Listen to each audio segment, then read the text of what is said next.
ਤੁਸੀਂ ਕਹਿ ਸਕਦੇ ਹੋ ਕ੍ਰੂਸ਼ਲ ਐਂਡ ਇੰਟਰਸਟਿੰਗ ਫੇਸ ਚੋਂ ਨਿਕਲ ਰਿਹਾ ਜੀ ਸਾਰਾ ਹੀ ਆਟੋ ਸੈਕਟਰ, ਕਿਉਂਕਿ ਬਹੁਤ ਸਾਰੇ ਚੈਲੰਜ ਹੈ ਜਿੱਦਾਂ ਕਿ ਪੈਟਰੋਲ ਪ੍ਰਾਈਸਿਸ ਬੜੇ ਹਾਈ ਹੈ, ਕਮੋਡਿਟੀਜ਼ ਪ੍ਰਾਈਸਿਸ ਵਧਣ ਕਰਕੇ ਕਾਰਾਂ ਸਕੂਟਰਾਂ ਟਰੱਕਾਂ ਦੀਆਂ ਕੀਮਤਾਂ ਵੱਧ ਗਈਆਂ।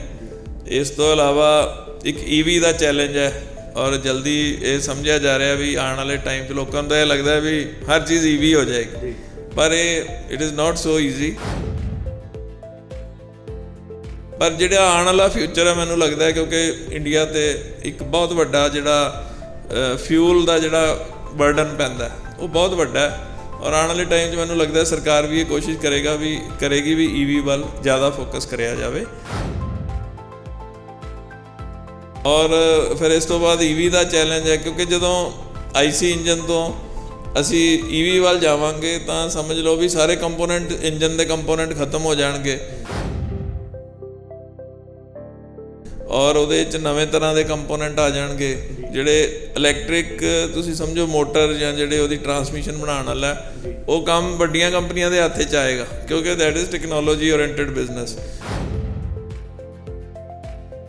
ਤਾਂ ਇੰਡੀਆ ਦੇ ਵਿੱਚ ਇਹ ਸਮਝਣਾ ਚਾਹੀਦਾ ਵੀ ਰੂਰਲ ਮਾਰਕੀਟ ਬਹੁਤ ਵੱਡੀ ਹੈ। ਹੁਣ ਇੱਕ ਫਾਰਮਰ ਨੇ ਉਹਨੇ ਕਈ ਵਾਰ ਦੁੱਧ ਵੀ ਟੰਗਿਆ ਹੁੰਦਾ, ਪਿੱਛੇ ਸਮਾਨ ਵੀ ਰੱਖਿਆ ਹੁੰਦਾ, ਪਿੱਛੇ 2-3 ਮੈਂਬਰ ਫੈਮਿਲੀ ਦੇ ਬਿਠਾਏ ਹੁੰਦੇ, ਸੋ ਇੰਨਾ ਵੇਟ ਚੁੱਕਣਾ ਜਿਹੜਾ ਈਵੀ ਵਹੀਕਲਸ ਹੈ। ਔਰ ਕਈ ਵਾਰ ਉਹ 200 ਕਿਲੋਮੀਟਰ ਜਿਹੜਾ ਆਮ ਫਾਰਮਰ ਹੈ ਨਾ 50-60 ਕਿਲੋਮੀਟਰ 100 ਕਿਲੋਮੀਟਰ ਚਲਾ ਗਿਆ ਆਪਣੇ ਕਿਤੇ ਕੰਮ ਮੰਡੀ ਕਿਸੇ ਪਰਸਨ ਔਰ ਫਿਰ ਵਾਪਸ ਆਇਆ।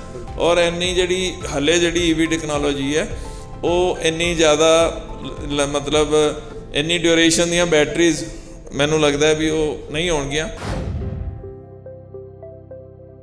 ਔਰ ਮੈਨੂੰ ਨਹੀਂ ਲੱਗਦਾ ਵੀ ਕੋਈ ਓਵਰਨਾਈਟ ਤੁਸੀਂ ਸਮਝੋ ਵੀ ਸਾਰੇ ਵਹੀਕਲ ਈਵੀ ਹੋ ਜਾਣਗੇ। ਔਰ ਜਿਹੜੇ ਦੂਜੇ ਵਹੀਕਲ ਕਿਉਂਕਿ ਈਵੀ ਦੇ ਬਹੁਤ ਸਾਰੇ ਚੈਲੰਜ ਹੈ ਜਿਹੜੇ ਕਿ ਅਸੀਂ ਹਲੇ ਅਜ਼ਿਊਮ ਨਹੀਂ ਕਰ ਪਾ ਰਹੇ।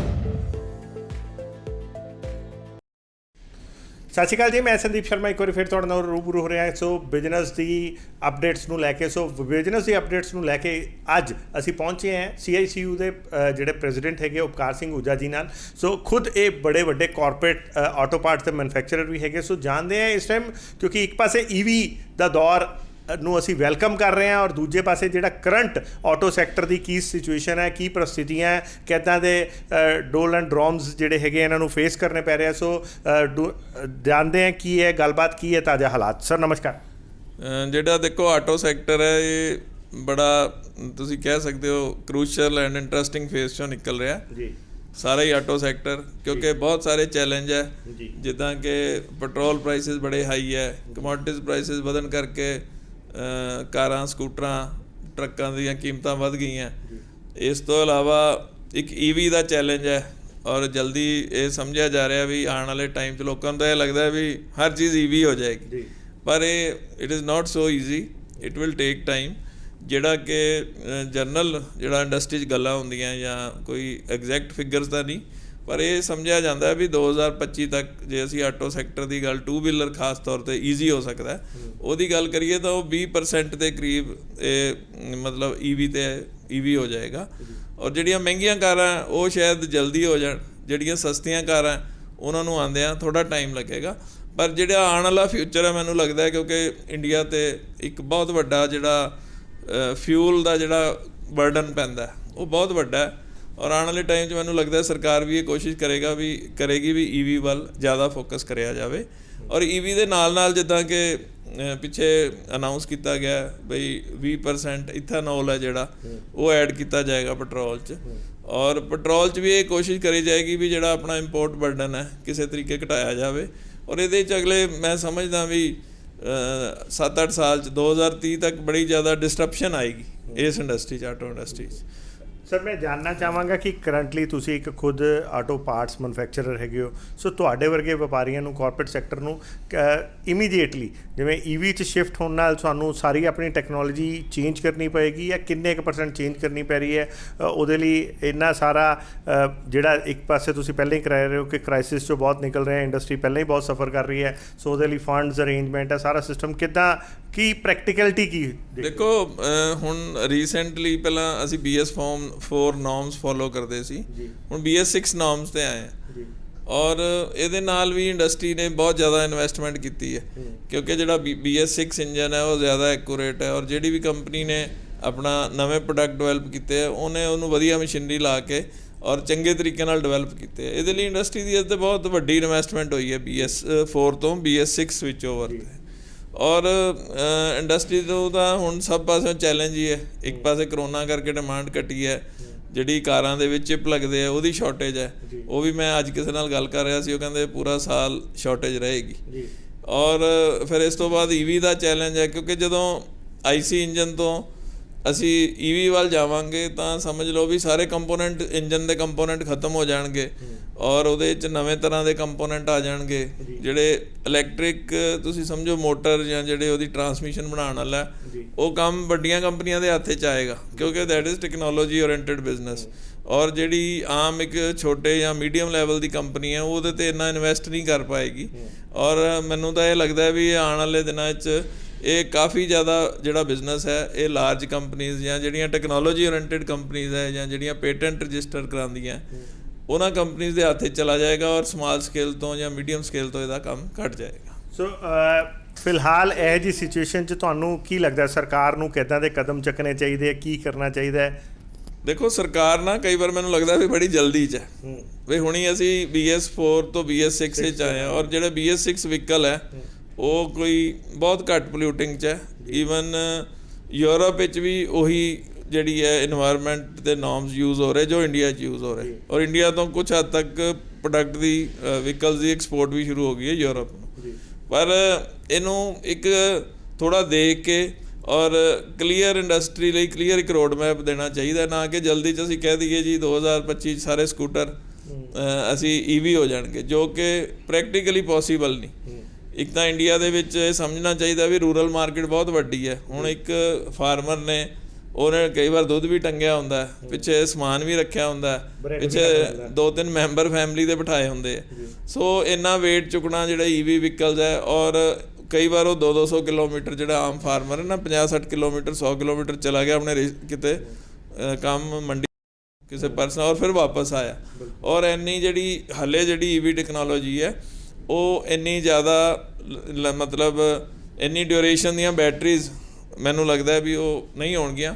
ਪਰ ਜਿਹੜੀ ਫਾਈਨਲ ਮੈਂ ਸਮਝਦਾ ਵੀ ਇਹ ਫਾਈਨਲ ਡੈਸਟੀਨੇਸ਼ਨ ਹੈ, ਇਹਨੂੰ ਵਧੀਆ ਤਰੀਕੇ ਨਾਲ ਰੋਡ ਮੈਪ ਬਣਾ ਕੇ ਔਰ ਸਰਕਾਰ ਨੂੰ ਇਹਦੇ 'ਤੇ ਕਲੈਰਿਟੀ ਦੇਣੀ ਚਾਹੀਦੀ ਹੈ। ਸਰ ਜਿੱਦਾਂ ਤੁਸੀਂ ਦੱਸਿਆ ਕਿ ਖੁਦ ਹਜੇ BS6 'ਚ ਅਸੀਂ ਟਰਾਂਸਫਾਰਮ ਕੀਤੇ ਹੈ, ਇਨਵੈਸਟਮੈਂਟਸ ਬਹੁਤ ਹੋਈਆਂ, ਸੋ ਉਹ ਇਨਵੈਸਟਮੈਂਟਸ ਦੀ ਹਜੇ ਰਿਕਵਰੀ ਹੋਈ ਨਹੀਂ ਔਰ ਇੰਡਸਟਰੀ 'ਤੇ ਇੱਕ ਨਵਾਂ ਬਰਡਨ ਆ ਗਿਆ ਕਿ ਉਹ BS ਜਿਹੜਾ ਹੈਗਾ EV ਸਿਸਟਮ 'ਤੇ ਜਾਣ ਲਈ। ਸੋ ਕੁੱਲ ਮਿਲਾ ਕੇ ਇੰਡਸਟਰੀ ਕੋਲ ਪੈਸਾ ਹੀ ਨਹੀਂ ਹੋਏਗਾ ਅਤੇ ਆਪਾਂ ਬਿਨਾਂ ਰੋਡ ਮੈਪ ਦੇ ਚੱਲਾਂਗੇ ਕਿੱਦਾਂ? ਦੇਖੋ ਇਹ ਹੁਣ ਅੱਜ ਕੱਲ੍ਹ ਜਿਹੜੀ ਇੰਡੀਅਨ ਇੰਡਸਟਰੀ ਹੈ ਉਹ ਹੁਣ ਜੇ ਮਾਰਕੀਟ ਡਰਿਵਨ ਫੋਰਸਿਸ ਹੈ, ਹੁਣ ਜੇ ਮਾਰਕੀਟ 'ਚ ਡਿਮਾਂਡ ਆ ਗਈ ਤਾਂ ਜੇ ਮੈਂ ਨਹੀਂ ਬਣਾਵਾਂਗੇ ਕੋਈ ਦੂਜਾ ਬਣਾਏਗਾ, ਕੋਈ ਇੰਡੀਅਨ ਨਹੀਂ ਸਪਲਾਈ ਕਰੇਗਾ, ਕੋਈ ਚਾਈਨੀਜ਼ ਕੰਪਨੀ ਸਪਲਾਈ ਕਰੇਗੀ, ਕੋਈ ਹੋਰ ਦੂਜੇ ਕੰਟਰੀ ਦੀ ਕੰਪਨੀ ਆ ਕੇ ਸਪਲਾਈ ਕਰੇਗੀ। ਸੋ ਪੈਸਾ ਨਾ ਹੋਣਾ is not the way out. ਪਰ ਸਰਕਾਰ ਵੱਲੋਂ ਇਹਦੀ ਕੋਈ ਕਲੈਰਿਟੀ ਚਾਹੀਦੀ ਹੈ ਵੀ ਅਸੀਂ ਇਸ ਮੈਨਰ ਦੇ ਵਿੱਚ ਤਾਂ ਕਿ ਇੰਡਸਟਰੀ ਘੱਟੋ ਘੱਟ ਪਲੈਨਿੰਗ ਕਰ ਸਕੇ ਵੀ ਅਸੀਂ ਜਿਹੜੇ ਇਕਵਿਪਮੈਂਟ ਲਾਏ ਹੋਏ ਇਸ ਸਾਲ ਤੱਕ ਚੱਲਣਗੇ। ਔਰ ਮੈਨੂੰ ਨਹੀਂ ਲੱਗਦਾ ਵੀ ਕੋਈ ਓਵਰਨਾਈਟ ਤੁਸੀਂ ਸਮਝੋ ਵੀ ਸਾਰੇ ਵਹੀਕਲ EV ਹੋ ਜਾਣਗੇ ਔਰ ਜਿਹੜੇ ਦੂਜੇ ਵਹੀਕਲ, ਕਿਉਂਕਿ EV ਦੇ ਬਹੁਤ ਸਾਰੇ ਚੈਲੰਜ ਹੈ ਜਿਹੜੇ ਕਿ ਅਸੀਂ ਹਲੇ ਅਜ਼ਿਊਮ ਨਹੀਂ ਕਰ ਪਾ ਰਹੇ। ਜਿਹੜੀਆਂ ਪ੍ਰੈਕਟੀਕਲਿਟੀਜ਼ ਤੁਸੀਂ ਕਹਿ ਸਕਦੇ ਹੋ ਜਾਂ ਜਿਹੜੀਆਂ ਗ੍ਰਾਸ ਰੂਟ ਲੈਵਲ ਦੀਆਂ ਇਸ਼ੂਜ਼ ਹੈ, ਦਿੱਕਤਾਂ ਹੈ, ਜਾਂ ਉਹਦੇ ਮੇ ਬੀ ਕਈ ਚੈਲੰਜ ਹੈ, ਕਈ ਉਹਦੇ ਐਡਵਾਂਟੇਜ ਵੀ ਹੋਣਗੇ, ਉਹ ਸਾਨੂੰ ਐਨਾਲਿਸਿਸ ਕਰਕੇ ਇੱਕ ਲੌਂਗ ਟਰਮ ਪਾਲਿਸੀ ਇਹਦੇ ਬਾਰੇ ਸਰਕਾਰ ਨੂੰ ਬਣਾਉਣੀ ਚਾਹੀਦੀ। ਸਰ ਮੈਂ ਪੁੱਛਣਾ ਚਾਹੁੰਦਾ ਕਿ ਤੁਹਾਡੇ ਕੋਲ ਇੱਕ ਡਬਲ ਇੰਡਸਟਰੀ ਦੇ ਪ੍ਰੈਜ਼ੀਡੈਂਟ ਵੀ ਹੈਗੇ ਹੋ, ਪੂਰੀ ਇੰਡਸਟਰੀ ਨੂੰ ਦੇਖਦੇ ਹੋ, ਇਫ ਐਂਡ ਬੋਟਸ ਬਹੁਤ ਆਉਂਦੇ ਤੁਹਾਡੇ ਕੋਲ, ਲੋਕਾਂ ਦੇ ਵੀ ਆਉਂਦੇ, ਦੂਜੇ ਪਾਸੇ ਤੁਸੀਂ ਖੁਦ ਇੱਕ ਕਾਰਪੋਰੇਟ ਆਟੋ ਮੈਨੂਫੈਕਚਰਰ ਹੋ। ਸੋ ਇਹੋ ਜਿਹੇ ਟਾਈਮ 'ਚ ਤੁਹਾਡੇ ਵਰਗਾ ਇੱਕ ਇਨਸਾਨ ਜਿਹੜਾ ਜਿਹਦੇ ਕੋਲ ਤਜਰਬੇ ਦੀ ਕਮੀ ਨਹੀਂ ਹੈ, ਵਿਜ਼ਨਰੀ ਹੈਗਾ, ਤੁਸੀਂ ਆਪਣੇ ਆਪ ਨੂੰ ਪਹਿਲਾਂ ਜਿਵੇਂ ਕਹਿੰਦੇ ਕਿ ਸਭ ਤੋਂ ਪਹਿਲਾਂ ਇਨਸਾਨ ਆਪਣਾ ਸਗਾ ਆਪਣੇ ਆਪ ਨੂੰ ਬਚਾਉਣ ਲਈ, ਆਪਣੇ ਆਪ ਨੂੰ ਅੱਗੇ ਵਧਾਉਣ ਲਈ, ਗਰੋਥ ਕਰਨ ਲਈ ਫਿਰ EV 'ਚ ਸ਼ਿਫਟ ਹੋਣ ਲਈ ਕੀ ਫੋਰਨ ਕੰਪਨੀਜ਼ ਦੇ ਵਿੱਚ ਕੋਈ ਫੋਕਸ ਕਰ ਰਹੇ ਹੋ ਜੁਆਇੰਟ ਵੈਂਚਰਸ ਲਈ ਜਾਂ ਕਿੱਦਾਂ ਦੀਆਂ ਸਟ੍ਰੈਟਜੀਜ਼ ਸੋਚ ਰਹੇ ਹੋ? ਅਸੀਂ ਤਾਂ ਮਤਲਬ 360 ਡਿਗਰੀ ਦੇਖ ਰਹੇ ਹਾਂ। ਜੇ ਕੋਈ ਪ੍ਰੋਡਕਟ ਲੋਕਲਾਈਜ਼ਡ ਹੋ ਸਕਦੇ ਆ ਅਸੀਂ ਲੋਕਲਾਈਜ਼ਡ ਵੀ ਕਰਨ ਦੀ ਕੋਸ਼ਿਸ਼ ਕਰ ਰਹੇ ਹਾਂ। ਜੇ ਕੋਈ ਬਾਹਰ ਦੀ ਕੰਪਨੀ ਕੋਈ ਆਉਂਦੀ ਹੈ ਜਾਂ ਅਸੀਂ ਜਰਨਲ ਜਿੰਨੇ ਵੀ ਕੋਈ ਸੈਮੀਨਾਰ ਹੈ ਜਾਂ ਕੋਈ ਐਗਜ਼ੀਬਿਸ਼ਨ ਹੈ ਉਹਨਾਂ 'ਚ ਹਲੇ ਪਾਰਟੀਸਪੇਟ ਕਰ ਰਹੇ ਹਾਂ ਤਾਂ ਕਿ ਅਸੀਂ ਆਪਣਾ ਹੀ ਕੰਪਨੀ ਦਾ ਵੀ ਕਲੀਅਰ ਰੋਡ ਮੈਪ ਬਣਾ ਸਕੀਏ ਵੀ ਅਸੀਂ ਜੇ ਇਹ ਚੀਜ਼ਾਂ ਫੇਜ਼ ਆਊਟ ਹੁੰਦੀਆਂ ਤਾਂ ਸਾਨੂੰ ਕੋਈ ਦਿੱਕਤ ਨਾ ਆਵੇ। ਸੇ ਬਾਹਰਲੀ ਈਵੀ ਕੰਪਨੀਆਂ ਨਾਲ ਕੋਈ ਗੱਲਬਾਤ ਸ਼ੁਰੂ ਕੀਤੀ ਹੈਗੀ ਕਿ ਅਸੀਂ ਜੇਵੀਜ਼ ਕੀਤਾ ਜਾਏ ਤਾਂ ਕਿ ਟੈਕਨੋਲੋਜੀ, ਜਿਵੇਂ ਤੁਸੀਂ ਕਿਹਾ ਇਹ ਟੈਕਨੋਲੋਜੀ ਬੇਸਡ ਹੈ, ਸੋ ਟੈਕਨੋਲੋਜੀ ਨੂੰ ਜ਼ਿਆਦਾ ਤੋਂ ਜ਼ਿਆਦਾ ਇੰਪਲੀਮੈਂਟ ਜਾਂ ਇੱਥੇ ਇੰਡੀਆ 'ਚ ਇੰਪੋਰਟ ਕੀਤਾ ਜਾ ਸਕੇ, ਕਿਉਂਕਿ ਇਹ ਤਾਂ ਲੌਂਗ ਟਰਮ ਪਲੈਨਿੰਗ ਹੈ, ਇਸ 'ਚ ਵਨ ਟਾਈਮ ਤਾਂ ਹੈ ਨਹੀਂ ਕਿ ਇੱਕ ਦਿਨ ਖਰੀਦ ਲਿਆ, ਇਹ ਲੌਂਗ ਟਰਮ ਪ੍ਰੋਸੈਸ ਲਈ ਫਿਰ ਕੋਈ ਜੇਵੀਜ਼ ਲਈ ਕੋਈ ਪ੍ਰੋਸੈਸ ਸ਼ੁਰੂ ਕੀਤਾ?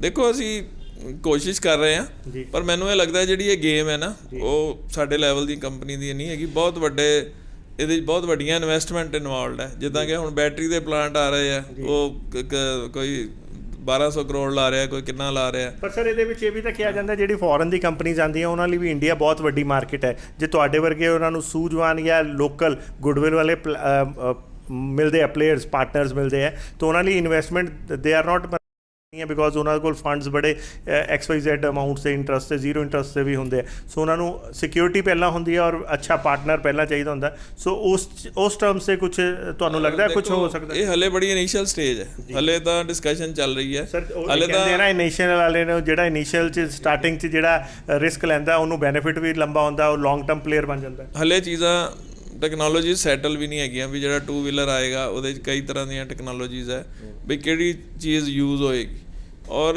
ਅਸੀਂ ਕੋਸ਼ਿਸ਼ ਕਰ ਰਹੇ ਹਾਂ ਜਿੱਦਾਂ ਕੁਝ ਹੋਰ, ਔਰ ਅਸੀਂ ਕੋਈ ਇਲੈਕਟ੍ਰੋਨਿਕ, ਅਸੀਂ ਮਕੈਨੀਕਲ ਪ੍ਰੋਡਕਟ ਬਣਾਉਣ ਵਾਲੀ ਕੰਪਨੀ ਆ, ਇਲੈਕਟ੍ਰੋਨਿਕ ਵਾਲੇ ਨਹੀਂ। ਮੇਬੀ ਇਲੈਕਟ੍ਰੋਨਿਕ ਵਾਲਿਆਂ ਨੂੰ ਜ਼ਿਆਦਾ ਓਪਰਚੁਨਿਟੀਜ਼ ਇਹਦੇ 'ਚ ਮਿਲਣਗੀਆਂ। ਸੋ ਕੀ ਸੋਚ ਰਹੇ ਹੋ ਹਜੇ ਕਿੱਦਾਂ ਦੀ ਅੱਗੇ? ਤੁਸੀਂ ਕਹਿ ਰਹੇ ਹੋ ਕਲੈਰਿਟੀ ਹਜੇ ਕੁਝ ਨਹੀਂ ਹੈ, ਸੋ ਜਦ ਤੱਕ ਕਲੈਰਿਟੀ ਨਹੀਂ ਹੁੰਦੀ ਉਦੋਂ ਤੱਕ ਬਹੁਤ ਜ਼ਿਆਦਾ ਰਿਸਕ ਵੀ ਨਹੀਂ ਲਿੱਤਾ ਜਾ ਸਕਦਾ। ਹਾਂ ਚਲੋ ਥੋੜਾ ਟਾਈਮ ਲੱਗੇਗਾ, ਜਿੱਦਾਂ ਕਲੈਰਿਟੀ ਹੋਏਗੀ ਵੋਲੀਅਮ ਆਉਣਗੇ, ਹਲੇ ਇੰਨਾ ਜ਼ਿਆਦਾ ਵੋਲੀਅਮ ਵੀ ਨਹੀਂ ਜਿਹਦੇ 'ਤੇ ਮਤਲਬ ਇੱਕ ਅਸੀਂ ਓਪਰੇਟ ਕਰ ਸਕੀਏ, ਜਾਂ ਜਿਹਨੂੰ ਕਹਿੰਦੇ ਵੀ ਇਕੋਨਮੀ ਆਫ ਸਕੇਲ। ਜਦ ਤੱਕ ਕੋਈ ਇਹਦੇ 'ਚ ਵੋਲੀਅਮ ਨਹੀਂ ਆਉਂਦੇ ਉਦੋਂ ਤੱਕ, ਔਰ ਇੰਡਸਟਰੀ ਆਲਰੇਡੀ ਬੜੀ ਮਾੜੇ ਦੌਰ 'ਚੋਂ ਗੁਜ਼ਰ ਰਹੀ ਹੈ, ਫਰੈਸ਼ ਇਨਵੈਸਟਮੈਂਟ ਹਰ ਕੰਪਨੀ ਬੜੀ ਸੋਚ ਸਮਝ ਕੇ ਕਰ ਰਹੀ ਹੈ, ਖਾਸ ਤੌਰ 'ਤੇ ਜਿਹੜੀ ਮੀਡੀਅਮ ਲੈਵਲ ਦੀਆਂ ਜਾਂ MSME ਲੈਵਲ ਦੀਆਂ ਕੰਪਨੀਆਂ। ਇੱਕ ਜਿਵੇਂ ਪਿੱਛੇ ਕੋਵਿਡ ਦੇ ਦੌਰਾਨ ਕਿਹਾ ਜਾ ਰਿਹਾ ਸੀ US ਤੇ ਜਿਹੜਾ ਹੈਗਾ ਚਾਈਨਾ ਦੀ ਆਪਸੀ ਟਸਲ ਦੇ ਚੱਕਰ 'ਚ ਜਾਂ ਮਤਭੇਦ ਦੇ ਚੱਕਰ 'ਚ ਇੰਡੀਆ ਕੋਲ ਬਹੁਤ ਕਾਰੋਬਾਰ ਸ਼ਿਫਟ ਹੋ ਗਿਆ, ਸੋ ਆਟੋ ਸੈਕਟਰ 'ਚ ਇੱਦਾਂ ਦਾ ਕੁਝ ਨਹੀਂ ਹੋਇਆ ਅਜੇ? ਦੇਖੋ ਕਾਰੋਬਾਰ ਸ਼ਿਫਟ ਹੋ ਰਿਹਾ ਨੋ ਡਾਊਟ, ਜਿਨ੍ਹਾਂ ਦੇ US ਬੇਸ ਹੈ ਜਾਂ ਜਿਨ੍ਹਾਂ ਦੀ ਆਲਰੇਡੀ ਐਕਸਪੋਰਟ ਹੈ, ਔਰ ਨਵੀਆਂ ਇਨਕੁਆਇਰੀਜ਼ ਵੀ ਆਉਣੀਆਂ ਸ਼ੁਰੂ ਹੋ ਗਈਆਂ, ਪਰ ਉਹਦੇ 'ਚ ਹੁਣ ਦੇਖੋ India is not only option, ਉਹਦੇ 'ਚ ਸਾਡੇ ਜਿਹੜੇ ਐਡਜੋਇਨਿੰਗ ਏਸ਼ੀਅਨ ਕੰਟਰੀਜ਼ ਹੈ ਉਹ ਵੀ ਬੜੇ ਸਟਰੋਂਗ ਹੈ, ਸੋ ਬਾਇਰ ਨੇ ਤਾਂ ਉੱਥੇ ਜਾਣਾ ਜਿੱਥੇ ਉਹਨੂੰ ਕੁਆਲਿਟੀ ਕਾਸਟ ਡਿਲੀਵਰੀ ਦਾ ਬੈਨੀਫਿਟ ਹੋਏਗਾ। ਕੋਈ ਇੰਡੀਆ ਲਈ ਵਪਾਰੀ ਲਈ ਕੋਈ ਵੀ ਡੈਸਟੀਨੇਸ਼ਨ ਫੇਵਰਡ ਨਹੀਂ ਹੁੰਦਾ, ਸੋ ਮੈਨੂੰ ਫਿਰ ਵੀ ਲੱਗਦਾ ਵੀ ਇੰਡੀਆ ਕੋਲ ਇੱਕ ਬੜਾ ਵਧੀਆ ਸਕੋਪ ਹੈ, ਆਉਣ ਵਾਲੇ ਦਿਨਾਂ 'ਚ ਬੜਾ ਅੱਛਾ ਬਿਜ਼ਨਸ ਇੱਥੇ US ਔਰ ਯੂਰਪ ਤੋਂ ਆਏਗਾ।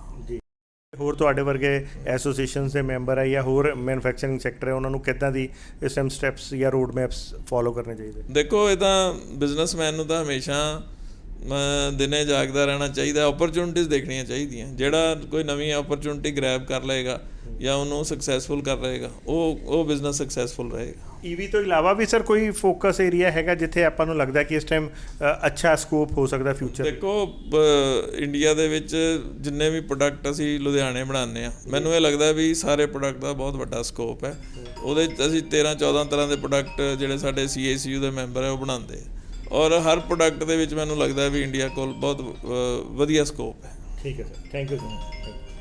ਸੋ ਦੋਸਤੋ ਇਹ ਸੀਗੇ ਉਪਕਾਰ ਸਿੰਘ ਹੂਜਾ ਜੀ, ਜਿਨ੍ਹਾਂ ਨੇ ਸਾਨੂੰ ਦੱਸਿਆ ਕਿ EV ਜੀ ਹਾਂ EV ਟੈਕਨੋਲੋਜੀ 'ਤੇ ਸ਼ਿਫਟ ਹੋਣ ਨੂੰ ਲੈ ਕੇ ਇਸ ਟਾਈਮ ਬਾਜ਼ਾਰ ਦੇ ਵਿੱਚ ਪ੍ਰੈਕਟੀਕਲਿਟੀਜ਼ 'ਚ ਕਿੱਦਾਂ ਦੀ ਪ੍ਰੋਬਲਮਸ ਹੈ, ਕਿੱਦਾਂ ਦਾ ਰੋਡ ਮੈਪ ਦੀ ਲੋੜ ਹੈ, ਔਰ ਕੀ ਇਸ ਟਾਈਮ ਮਾਹੌਲ ਹੈ, ਇਹ ਸਾਰੀਆਂ ਚੀਜ਼ਾਂ ਨੂੰ ਦੇਖਦੇ ਹੋਏ ਇਹਨਾਂ ਨੇ ਸਾਨੂੰ ਆਪਣਾ ਸੁਝਾਅ ਦਿੱਤੇ। ਇੱਦਾਂ ਹੀ ਵੱਖ-ਵੱਖ ਮੁੱਦਿਆਂ 'ਤੇ ਇਹਨਾਂ ਨਾਲ ਰੂਬਰੂ ਹੁੰਦੇ ਰਵਾਂਗੇ। ਦੇਖਦੇ ਰਹੋ, ਬਨੇ ਰਹੋ ਜਾਨ ਹਿਤੈਸ਼ੀ। ਧੰਨਵਾਦ।